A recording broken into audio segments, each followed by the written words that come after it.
So, just finished some nice gelato dessert at my favorite spot and heading back home. I haven't ridden this bike in about a week because, again, was under the weather, physically wise anyway. And it's a heavy bike. You don't want to drop this when you're not at your best. I'm almost 100%, so I figure let's go for a run.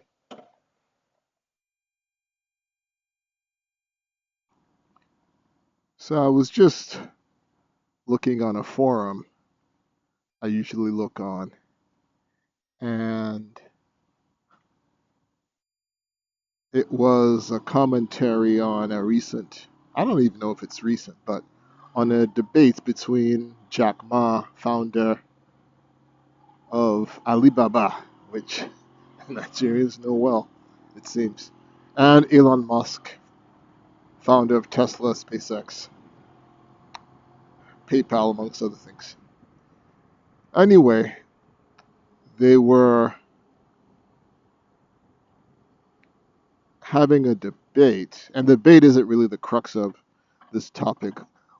What is the question that was asked as to essentially why is Jack Ma has the philosophy he does about life, entrepreneurship versus Elon Musk. And the people asking were primarily, I think, Western. Well, the person asking on this forum was primarily just wanting to know, but the most of the responses was from a Western, albeit United States perspective. Um, but then there were a significant amount of more, I would say, balanced perspective on the different philosophies between East and West. Okay, so what the hell does this have to do with Nigeria? So, one of the things Jack Ma, that is attributed to Jack Ma, is that essentially what should you do at the different stages of your life. And one of the things attributed to Jack Ma was that once you're in your 50s, you've gotten to a point where it's time to really give back to the youth, to really try to advise them on doing things right. Okay. And I thought about myself. I'm in that 50 plus cohort, and it helps that I have children, so that's part of what you sign up for as a parent. But the difference is, I have my oldest who is pretty much an adult this year. And so I got a lot of congratulations about her graduation and transition to adulthood and all that stuff. And then I realized that this is really what I've been talking to her about for all these years, about my transition from more of a parent to a coach.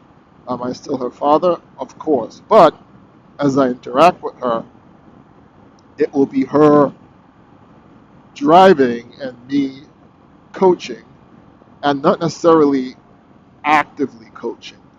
It will really be as she navigates through life and has questions, comes upon challenges that she may, after considering the situation, doing her own research and thoughts, may reach out to ask. At least that's the way I would like to imagine it. Uh, I had a very typical Nigerian mom, at least for my generation, based on background, just very overly, I would say, hands-on. Uh, but anyway, the point being is that on the flip side, I was listening to another YouTuber, an American guy, about the same age as myself, And he had mentioned the reason the old head, the old G's, that means the older generation, don't really want to give advice or might be hesitant to give advice because, at least in the American context, the younger generations don't really want to listen. And that's true to a very large extent. I would say, to a very large extent, the vast majority of the United States don't. However, I would say it's very different, at least in my experience, with Nigerian youth. Even in the diaspora, I think part of the upbringing and cultural context is that, age is respected. It's still respected. Uh, Sometimes, no, that's not, not appropriately, but in general, that's how we're raised, or those of us raised in Nigeria by Nigerian parents. Or even if we're second generation and our parents are 100%, Nigerian born and raised, there's still that deference for the older generations. And there is actual historical context for that, based on how Nigerian society is set up. And a lot of ancient societies, African societies, you know, the elders were the holders of wisdom. They had the oral history, hence the oral tradition comes from. Anyway, it's tough for those young, either Nigerians who may move here young enough, or more often than not, they're second generation hyphen Nigerian hyphen, right? So either Nigerian American or British American, whatever the case may be. Okay, they weren't born in Nigeria, or even if they were, they moved out of Nigeria young enough that they might as well not be from there unless their parents made it a point to take them back on a regular basis. And so it's really tough for those who have assimilated, particularly if they live in the West, to hear what their parents or others in the Nigerian community try to tell them, even if they go to church, even if they're in those circles, because the overwhelming information is from the West, certain communities they're in, school, TV, social media. So it's really tough. But still, I think it's important to try. And